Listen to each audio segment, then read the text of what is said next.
ಸೋಲು ನನ್ನದಲ್ಲ, ಗೆಲುವು ನಿನ್ನದು. ಸೋತದ್ದು ನಾನಲ್ಲ, ಗೆದ್ದದ್ದು ನೀನು.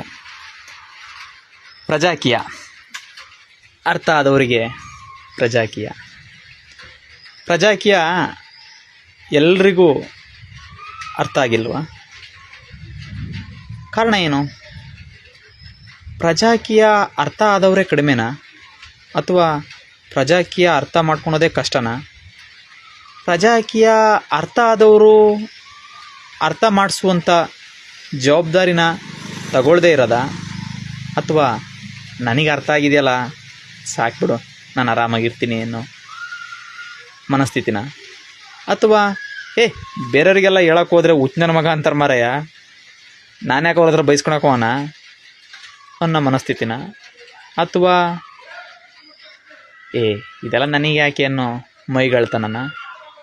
ಒಟ್ಟಾರೆ ಪ್ರಜಾಕೀಯ ಅರ್ಥ ಅನರ್ಥ ಇವೆಲ್ಲವುಗಳ ನಡುವೆ ಅನಿವಾರ್ಯ ಆಗುವಂಥ ಸಂದರ್ಭ ಬರ್ಬೋದೇನೋ. ಕಾರಣ ಈ ರಾಜಕೀಯ. ಪ್ರಜಾಕೀಯ ಅರ್ಥ ಆಗೋದಕ್ಕೆ ಈ ರಾಜಕೀಯ ಸಾಕು. ಇಲ್ಲಿ ಆಗ್ತಾ ಇರುವಂಥ ಗದ್ದಲ, ಗಲಾಟೆ, ಅವ್ಯವಸ್ಥೆ ಇದೆಷ್ಟು ಸಾಕು. ಪ್ರಜಾಕೀಯ ಅರ್ಥ ನನಗಾಗೋದಕ್ಕೆ ನಾನಿಷ್ಟು ಸಮಯ ತಗೊಂಬಿಟ್ನಲ್ಲ, ಇನ್ನೆಷ್ಟು ಜನಕ್ಕೆ ಇದನ್ನು ಅರ್ಥ ಮಾಡಿಸುವಂಥ ಜವಾಬ್ದಾರಿ ನನ್ನ ಮೇಲಿದೆ. ಆ ಜವಾಬ್ದಾರಿನ ಪರಿಪೂರ್ಣ ಮಾಡಿದ್ರೆ ಅಟ್ಲೀಸ್ಟ್ ಈ ಜನ್ಮ ಸಾರ್ಥಕ ಆಗ್ಬೋದು, ಆಗುತ್ತೆ. ಅರ್ಥ ಹೇಗೆ ಅರ್ಥ ಮಾಡಿಸೋದು? ಅರ್ಥ ಅಂದರೆ ಏನು? ಒಬ್ಬೊಬ್ರಿಗೆ ಒಂದೊಂದು ರೀತಿ ಅರ್ಥ ಆಗುತ್ತಲ್ಲ. ಇದು ಸ್ವಚ್ಛ ಮನಸ್ಸಿನಿಂದ ನೋಡಿದ್ರೆ ಪ್ರಜಾಕೀಯ ಸಿಂಪಲ್ ಆಗಿದೆ.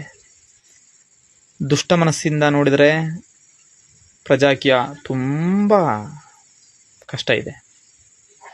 ಸ್ವಚ್ಛ ಮನಸ್ಥಿತಿ ನಿಮ್ಮದಾಗಲಿ, ನಾವು ಇನ್ನೊಬ್ಬರಿಗೆ ಅರ್ಥ ಮಾಡಿಸುವಂಥ ಸಮಯ ಬಂದಾಗ, ಜವಾಬ್ದಾರಿ ತೆಗೆದುಕೊಳ್ಳುವಂಥ ಸಮಯ ಬಂದಾಗ ತಗೊಳ್ಳೋಣ.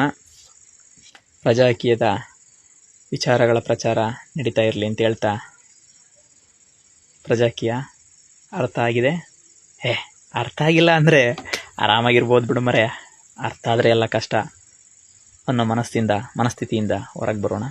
ಪ್ರಜಾಕೀಯ ಸೋತದ್ದು ನಾನಲ್ಲ, ಗೆದ್ದದ್ದು ನೀನು. ಪ್ರಜಾಕೀಯ ಅರ್ಥ ಆಯ್ತಾ?